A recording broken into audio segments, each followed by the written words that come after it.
नमस्कार दोस्तों, आपका स्वागत है। आज जो हम कहानी देखने वाले हैं वो जोआना नाम के एक इंसान की कहानी है। वो हमसे ये कहते हैं दोस्तों कि वो एक दिन अपने काम से घर पे आए और उसके बाद वो ये कहते हैं कि शांति से जब वो टेबल पर बैठे थे तो अचानक उनको बहुत ही ज़्यादा पसीना आते गया। और उसके बाद वो ये कहते हैं कि उनको कार्डियक अरेस्ट ऐसे आया और वो पूरी तरीके से मूर्छित गिर गए। उसके बाद वो ये कहते हैं कि मैं एक अलग ही दुनिया में अपने आप को देखता हूँ। कुछ पल पहले मैं अपने घर पे था, लेकिन अचानक मैं किस दुनिया में पहुँच गया, इस तरीके से वो हमसे कहते हैं। बाद में जोआना हमसे ये कहते हैं दोस्तों कि वहाँ पर जिस दुनिया में वो थे, एक बहुत ही सुंदर ऐसा वो पार्क हम कह सकते हैं। वहाँ पर ऐसी कुछ भी चीज़ नहीं थी जो नहीं थी, वहाँ पर सब कुछ था जो सुंदर था, वो सारी चीज़ें वहाँ पर थी। और जोआना ये कहते हैं कि इन सारी चीज़ों से बढ़कर अगर वहाँ पर कोई चीज़ थी तो वो थी परम शांति। वो ये कहते हैं कि आज दुनिया में हमारे घर पे कितनी भी शांति हो, लेकिन फिर भी हमारे मन में कुछ ऐसे विचार आएंगे कि वो हमें ज़रा भी शांत नहीं बैठने देते। इंसान जब शायद सोता है तभी वो शांत होता है, नहीं तो उसके दिल में बहुत ही ज़्यादा विचार आते रहते हैं दिमाग में, और वो ज़रा भी शांत नहीं हो पाता। वो हमसे बार बार यही कह रहे हैं दोस्तों कि वहाँ पर शांति थी, परम शांति थी। वहाँ पर सिर्फ और सिर्फ कोई चीज़ थी तो वहाँ पर शांति थी। और वो शांति कुछ इस तरीके से थी कि मैं अपने अंदर झांकने की कोशिश करूँ। मैं इस दुनिया का ही कहीं ना कहीं एक हिस्सा हूँ, और मुझ में कुछ अगर गलतियाँ हो तो मैं उसको एक्सेप्ट करूँ। मुझ में कुछ ऐसी बात हो जो मुझे कुछ अच्छा करना है तो उसको मैं महत्व देने की कोशिश करूँ। मुझसे जुड़े जो भी लोग हैं, मैं उनका कुछ बुरा तो नहीं कर रहा, मैं उनको खुशियाँ देने की कोशिश करूँगा। ये जो विचार थे दोस्तों कुछ इस तरीके से थे। जोआना हमसे ये कहते हैं कि जैसे अभी हमने बातें की, वैसे विचार जो होते हैं वो ज़्यादातर हमारे नहीं होते। हम अपने टेंशन में होंगे और किसी एक चीज़ के टेंशन में होंगे, किसी ने हमें दुख दिया वगैरह, इस तरीके से हम भगवान को कंप्लेंट करते। इस तरीके से हमारा जो मन है वो ज़्यादातर अशांत रहता है। लेकिन उस दुनिया में ऐसे कोई भी उनके मन में विचार नहीं आ रहे थे, वहाँ पर थी तो पूरी तरीके से एक परम शांति। और उसके बाद जोआना ये कहते हैं कि वो जो वातावरण था वो पूरी तरीके से बदल गया, और उसके बाद वो फिर से पृथ्वी पर आ गए। और जब पृथ्वी पर आए दोस्तों तो उन्होंने ये देखा कि वो अस्पताल में एडमिट थे। उनके बच्चे और उनके वाइफ ने उनको एडमिट किया था और वो अब खतरे से बाहर थे। डॉक्टर ने कहा कि उनको एक इस तरीके से अटैक आया था, कार्डियक अरेस्ट का। लेकिन दोस्तों जोआना ये कहते हैं कि बाद में उन्होंने एनडी की किताबें पढ़ी और भी आध्यात्मिक कुछ किताबें पढ़ी। उनसे उनको ये पता चला कि इस दुनिया से जाने के बाद आत्मा किसी एक ऐसी जगह पर जाती होगी।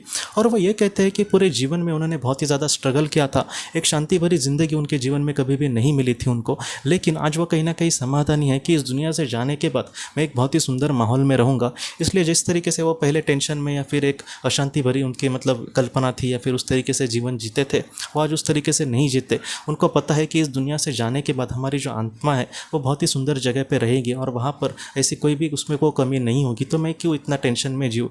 इस तरीके से सोच कर आप बहुत ही आज खुलकर वो ज़िंदगी जी पा रहे हैं दोस्तों। तो ये जो जोआना की कहानी है दोस्तों सच में बहुत ही अहम संदेश हमें देती है। एकदम बड़ी तो नहीं है, एक बड़ा उनको वहाँ पर मैसेजेस वगैरह मिले ऐसे भी नहीं हम कह सकते, लेकिन जो भी दोस्तों उन्होंने सीख कही है सच में मुझे बहुत ज़्यादा बड़ी लगती है।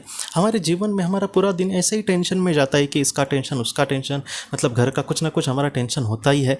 लेकिन फिर भी दोस्तों जैसे ईश्वर ने हमारे जीवन में सारी चीज़ें लिखी है या फिर हमारे आत्मा के लिए जो भी अच्छी चीज़ें है वो सारी चीज़ें होकर रहेगी।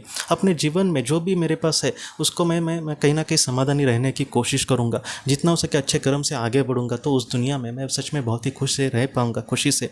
तो इस तरीके से अगर हम विचार करके चलेंगे और हर एक पल का कहीं ना कहीं बहुत ही खुशी से एक खुलकर हम जीने की कोशिश करेंगे, हर एक पल का मज़ा लेकर जीवन में आगे बढ़ेंगे। कभी भी किसी के बारे में बुरा नहीं सोचना, अच्छे कर्म करके आगे बढ़ना है, क्योंकि उस परम शांति के धाम कहीं ना कहीं हम आखिर में पहुंच जाएंगे।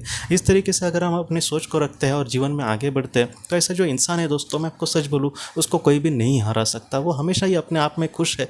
जैसे हम किसी और चीज़ में अपनी खुशी को ढूंढने की कोशिश करते हैं, इसलिए मुझे दुख होगा, क्योंकि जैसे मैं किसी से मेरा किसी के प्रति कुछ ऐसी भावना है कि ये अगर मुझे इसको खुश करना है, तो ऐसी चीज़ों में मेरा जो मन की धारणा कैसी है कि उसको मुझे खुश करना है। लेकिन ऐसे चीज़ों में हमें नहीं अटकना। जितना हो सके मैं अपने आप में अगर खुश रहा और किसी के लिए दिल से कुछ अच्छा करने की कोशिश करूँ, तो वो मुझे महत्व दे या फिर ना दे, उसमें उसके मुझे कोई भी परवाह नहीं होगी। मैं खुश होना, मैं उसको दिल से। बहुत लोग ऐसे भी देखे हैं मैंने को, दूसरे को देकर वो खुश होते हैं। जैसे हमें कुछ चीज़ मिले तो हम ज़्यादातर खुशी मानते हैं, लेकिन वो लोग दूसरे को देंगे और उनको इतनी खुशी होगी कि शायद उसको जिसको दिया है उसको भी इतनी खुशी नहीं होगी। तो इस तरीके से चीज़ें हैं दोस्तों। एक सात्विक जो आनंद है वो कहीं ना कहीं इनसी सारी चीज़ों में है। जैसे मैं अगर अपने आप में खुश रहूँगा तो कोई भी चीज़ पराई चीज़ हमें कभी भी दुख नहीं देगी। इसी तरीके से ये जो जोआना की कहानी है वो हमें सिखाती है उस परम धाम में पूरी तरीके से शांति है, लेकिन वहाँ पर हम बहुत ही अच्छे से अगर अपने कर्म लेकर जाएंगे, अच्छे से कर्तृत्व अपना करके जाएंगे, हमारे जीवन का उद्देश्य अच्छे से पूरा करके जाएंगे, तो उस दुनिया में हमें वहाँ पर ऐसी कोई भी अधूरी चीज़ नहीं है। इसलिए आज हर एक पल का कहीं ना कहीं खुशी से एहसास करके करके जीवन में जो भी हमें नहीं मिला उसको दुख लेकर ऐसा नहीं बैठना, जो भी मिला है उसमें हमें समाधानी रहकर अगर हम अच्छे से बढ़ेंगे तो हमारी जो आत्मा है उस परम धाम में बहुत ही शांति से और बहुत ही सुख से ज़रूर रह पाएगी दोस्तों। तो दोस्तों हम अपने अगले वीडियो में किसी नए विषय को लेकर मिलेंगे, तब तक आप अपने परिवार का ख्याल रखना। आपका बहुत बहुत धन्यवाद। ज़िंदगी की रोशनी ये एक कंसल्टेंसी है जो ऐसे लोगों को मदद करने की कोशिश करती है जिन्होंने किसी अपने को खोया है या फिर जो लोग अपने जीवन में बहुत ही ज़्यादा दुखी है। जो लोग इस संस्था के साथ जुड़ते हैं उन्हें पास्ट लाइफ रिग्रेशन की ऑडियोज़ भेजी जाएगी, जिससे घर बैठे वह पास्ट लाइफ रिग्रेशन का अभ्यास कर सकते हैं। और उन्हें 5 मेडिटेशन ध्यान की भी ऑडियोज़ भेजी जाएगी और इसके साथ साथ उन्हें PDF किताबें भेजी जाएंगी जो हिंदी और अंग्रेज़ी में है, जो मोबाइल पर या फिर लैपटॉप पर आप उसे पढ़ सकते हैं। और 10 ऑडियो बुक्स भी आपको भेजी जाएंगी।